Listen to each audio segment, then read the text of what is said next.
ओम नमो भगवते वासुदेवाय नमः। आप सब भी कमेंट में ओम नमो भगवते वासुदेवाय नमः या भगवान विष्णु का एक प्यारा सा नाम अवश्य लिखेगा। मैं हूँ ज्योति और आपका अपने चैनल शुभ कथा में स्वागत है। आइए आज के वीडियो में हम गुरुवार व्रत कथा का श्रवण करेंगे। वैशाख मास का तीसरा गुरुवार है और यह गुरुवार 1 मई 2025 को पड़ रहा है। गुरुवार का दिन भगवान विष्णु को समर्पित होता है और यह गुरुवार वैशाख मास में पड़ रहा है। तो वैशाख का मास भगवान विष्णु को बहुत अधिक प्रिय होता है। वैशाख मास में सच्चे दिल से गुरुवार का व्रत करने से हमारी सभी मनोकामना पूर्ण होती है।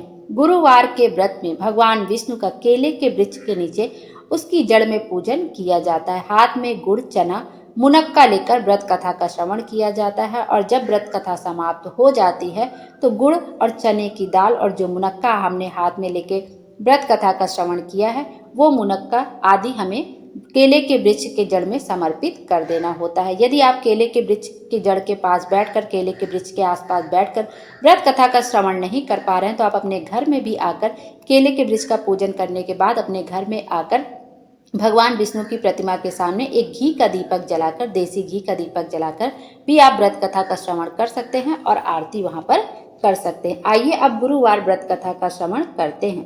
किसी गांव में एक साहूकार रहता था।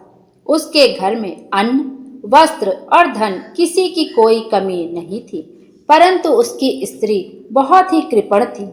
किसी भिक्षुक को कुछ नहीं देती, सारे दिन घर के काम काज में लगी रहती। एक समय एक साधु महात्मा बृहस्पतिवार के दिन उसके द्वार पर आए और भिक्षा की याचना की। स्त्री उस समय घर का आंगन लीप रही थी। इसी कारण साधु महाराज से कहने लगी कि महाराज, इस समय तो मैं लीप रही हूँ, आपको कुछ नहीं दे सकती, फिर किसी दिन अवकाश के समय आना। साधु महात्मा खाली हाथ चले गए।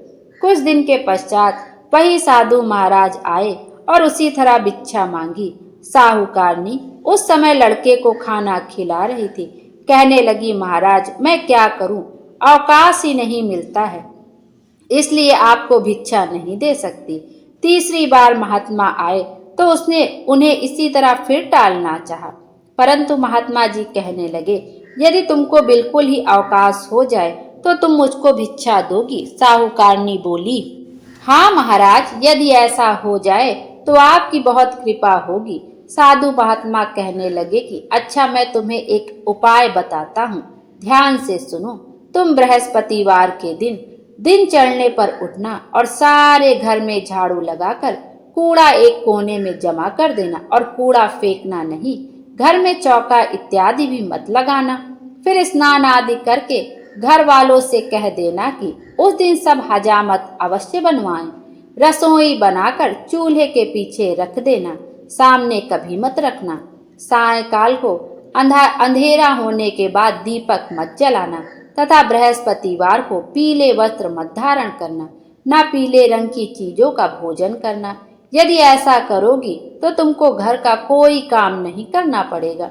साहूकारनी ने ऐसा ही किया। बृहस्पतिवार को दिन चढ़े उठी, झाड़ू लगाकर कूड़े को घर में जमा कर दिया।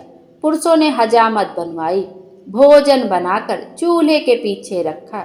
वह कई बृहस्पतिवारों को ऐसा ही करती रही। अब कुछ काल बाद उसके घर में खाने को दाना ना रहा। थोड़े दिनों बाद वही महात्मा फिर आए और भिक्षा मांगी, परंतु सेठानी ने कहा कि महाराज, मेरे घर में खाने को अन्न ही नहीं, आपको क्या दे सकती हूँ। तब महात्मा ने कहा, जब तुम्हारे घर में सब कुछ था तब भी तुम कुछ नहीं देती थी, अब पूरा पूरा अवकाश है तब भी कुछ नहीं दे रही हो, तुम क्या चाहती हो वह कहो। तब सेठानी ने हाथ जोड़कर प्रार्थना की, महाराज, अब कोई ऐसा उपाय बतावें कि मेरे पहले जैसा धन धान्य हो जावे। अब मैं प्रतिज्ञा करती हूँ कि जैसा आप कहेंगे वैसा अवश्य ही करूँगी। तब महात्मा जी ने कहा, बृहस्पतिवार को प्रातः काल उठकर स्नान आदि से निवृत्त होकर घर को गऊ के गोबर से लीपो तथा घर के पुरुषों से बोलो कि उस दिन भूल से भी हजामत ना बनवावें। भूखों को अन्न वस्त्र देती रहा करो। ठीक सायंकाल दीपक जलाओ, घर में कभी भी अंधेरा ना रखो। यदि ऐसा करोगी तो तुम्हारी सब मनोकामनाएं भगवान बृहस्पति जी की कृपा से पूर्ण होगी। सेठानी ने ऐसा ही किया और उसके घर में धन धान्य वैसा ही हो गया जैसा कि पहले था। इस प्रकार भगवान बृहस्पति देव की कृपा से अनेक प्रकार के सुख भोग कर दीर्घ काल तक जीवित रहे। बृहस्पति देव जो जिस भावना से व्रत करता है उसकी वैसी मनोकामना शीघ्र पूर्ण कर देते हैं। बोलो विष्णु भगवान की जय, बोलो बृहस्पति देव की जय। अब आपने हाथ में जो गुड़ चना मुनक्का लिया है वो आप वहीं पर समर्पित कर दें केले के वृक्ष में। उसके बाद आरती कर लें, भगवान विष्णु से भूल क्षमा की याचना कर लें, क्षमा याचना कर लें। भगवान विष्णु हम सब की मनोकामना पूर्ण करें और हमारे जीवन को खुशियों से भर दें। Thank you.